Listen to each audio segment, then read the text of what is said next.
Good afternoon, everybody. Thank you for joining me this afternoon for this fabulous KAPOW masterclass. My name is Sheena Wyatt and I am the super coach that you need for your business. And I'm going to be talking to you this afternoon about the goal setting with spirit is what I'm going to do today. So I'm just going to give a couple of people a chance to get jumped in live, which is happening in a moment. And whilst that happens, what I'm going to do is tell you how this is going to work. So the chat window on the right hand side is where I'd love you to put any questions. So I'm just going to drop a little tip in there so we can do that to begin with. In here, there we go.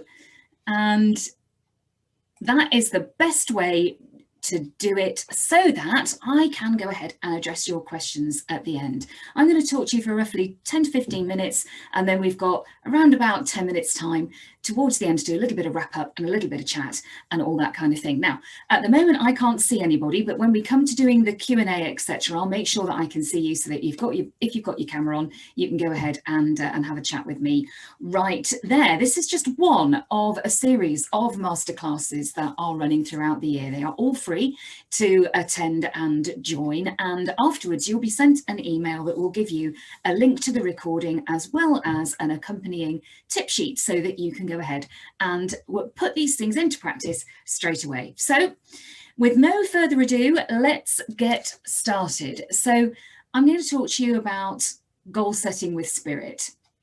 One of the things that I talk about with my coaching clients a lot is how you transfer from just doing lots of planning and lots of preparing and lots of list making and lots of to-doing and all that kind of thing into actually getting stuff done. And a lot of people have a real problem with productivity as opposed to planning.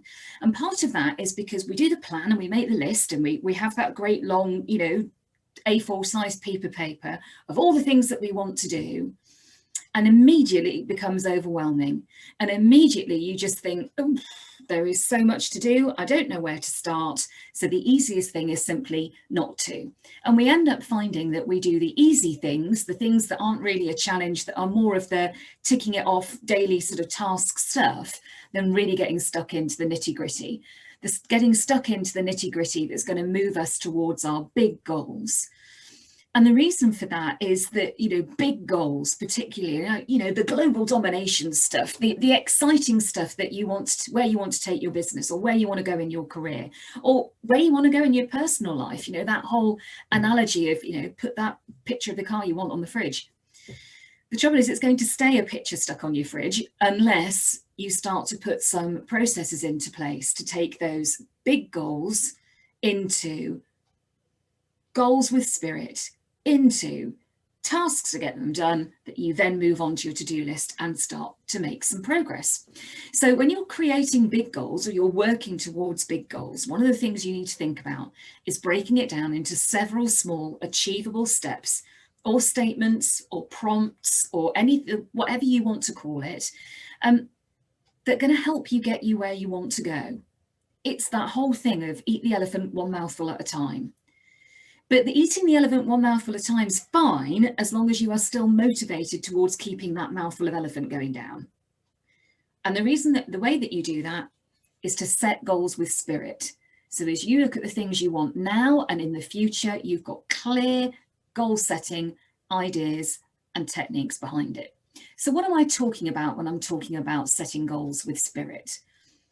Well, spirit is an acronym for the areas and the tools that I'm going to talk to you about. So we'll start, this is a bit like seeing in Sesame Street, we will start with the letter S. So the letter S is all about your goals being specific.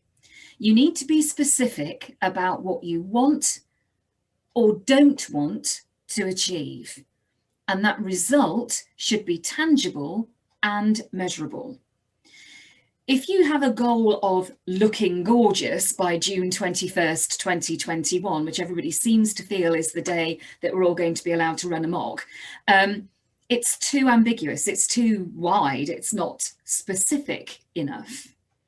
But if you change that goal statement to something like, I want to lose £20 by June 21st, 2021, it becomes much more specific, much more tangible, and much more measurable. I hear my clients talk a lot about wanting to get more clients to their business, and that's great. And we should all be thinking about doing that if we're running our own businesses. But again, it's too wide. I want more clients for my business. Jolly good for you, so do I. How many do you want? So instead of being wide with your goal statements, think specific. I want 10 new clients in my business. There you go. That's starting that off with being specific. You also then need to think about the letter P. And when you're setting goals with spirit, the letter P stands for prizes. Yes, I've not lost the plot, not any more than usual anyway, but prizes.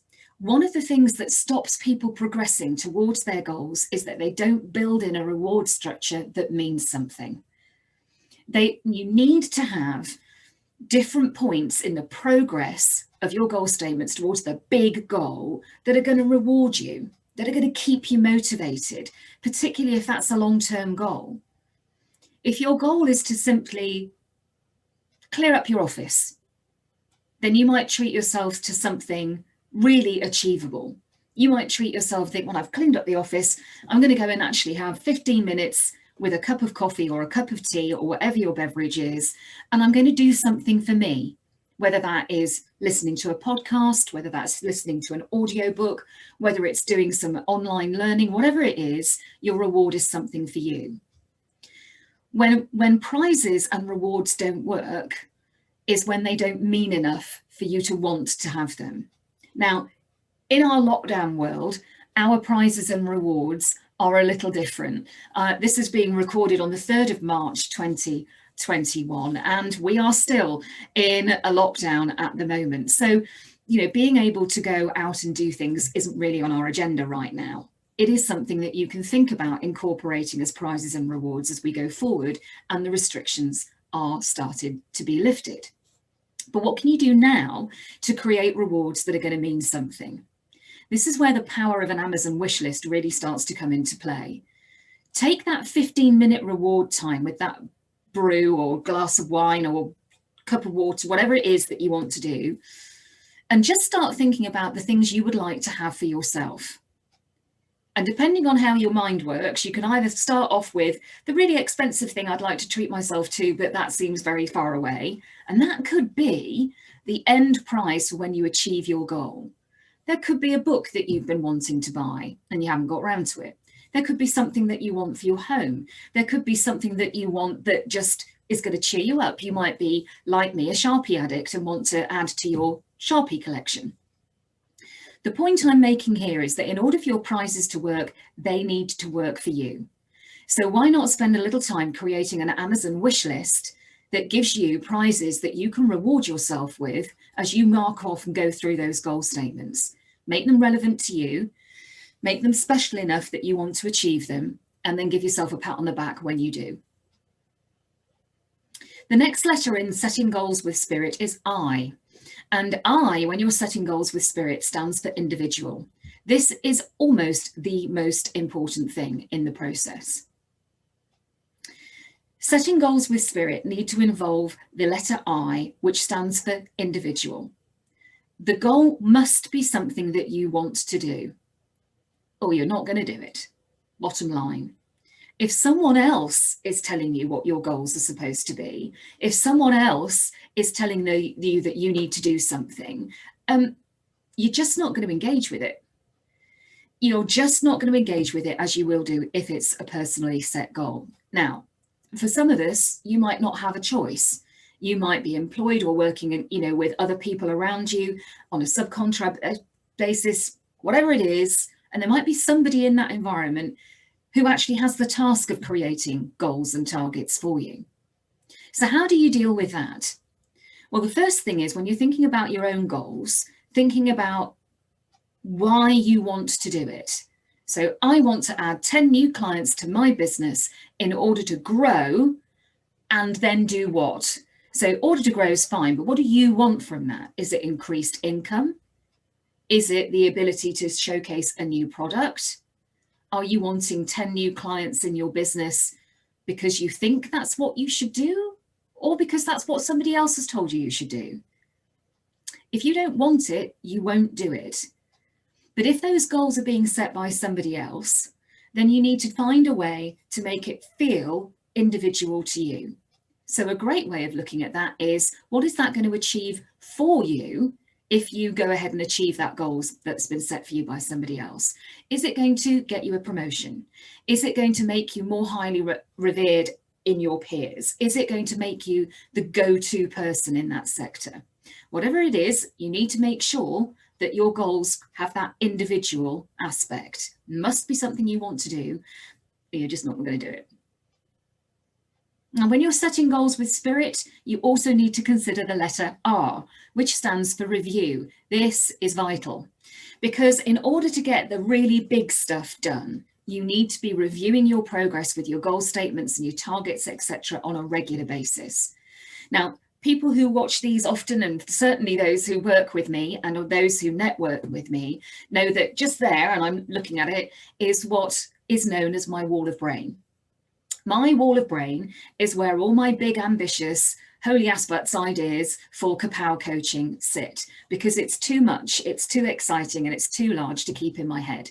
So it's on my wall. It's a series of post-it notes. It's a series of mind maps. It's great because every time that I'm thinking about where I want to go next, I've got this instantly accessible image of where I want KAPOW to go over the next year, 3 years, and 5 years.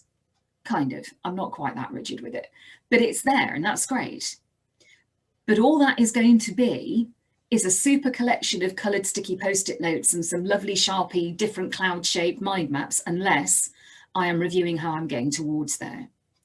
So when you're thinking about taking these small steps towards the big goal, you've got to make them specific. You've got to reward yourself as you go along. They've got to mean something to you individually for you to get them done, and you've got to review them periodically, and that's regularly. Now, that is one of the key things I do as a business coach, is I work with my clients to get them towards their goals. And what they do with me each month is have that progress review. What did you achieve since we spoke last time? What haven't you achieved? Why is that? Because sometimes your goals have to tweak or slightly change course. You might have set a goal in the previous month that made total sense to you then, and now doesn't make any sense at all. And you just think, well, this is bonkers, and that's fine. But having that review and that accountability is really, really important, particularly when you get to a point when you're stuck. And if you're stuck, then having somebody who is helping you review and remain accountable can help you also get unstuck, because they are able to look from the outside in and help you work out whether you're stuck because you've got a skill issue, you're stuck because it doesn't motivate you anymore, you've lost sight of the reward element, or that individual drive has somehow disappeared, or you might just need to adjust certain parts of it and re-engage with it to get that mojo back and want to keep going forward. So when you're setting goals with spirit, it's absolutely vital that you have somebody helping you review those regularly. Now, the second I, when you're setting goals with spirit, stands for inspiring. You need to make sure that you frame your goal positively. Okay, now you might think, what on earth is she talking about? So at the beginning, I said, setting a goal like I want to lose weight by June 21st, 2021 is too wide. And if you want to make it more specific, then you can also include the inspiring element of that. I want to lose weight by June the 21st, 2021, so that I can do something or another. It might be booking a holiday, going on holiday, simply going to see people for the first time. I want to have 10 new clients in my business by June 2021, so that I can achieve this for my business. And achieving that for your business could be being able to take somebody on as an employee. It could be being able to take officers on. It could be upgrading your equipment. It could be joining that networking organization that you've been wanting to join and wanting to find the finances to make happen. It could be any of those things. But whatever it is, that end goal, the where you're going, the absolute top of the tree stuff that you want to get to, needs to be framed positively to make it fun to accomplish. or as much fun as it can be. You've got to think about the why. Why are you doing it?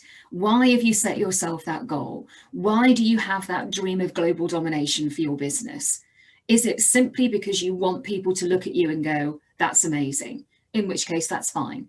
But you need to be exactly aware of why that goal inspires you. And this is where the whole stick a photo on your fridge thing comes in, because, you know, a lot of people will talk about the fact that you have to have something that visually inspires you.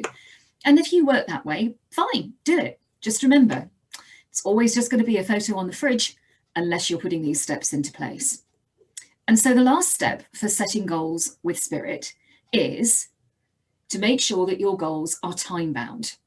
Making sure that goals are time bound is absolutely vital, because if you don't give yourself a deadline, all that's going to happen is they just drift on. Those big dreams and big goals just become something that you're forever pushing onto the next day's to-do list. You're ever pushing into, I'll do that next month. And before you know it, that next month's become next year. And that next year's become the next 5.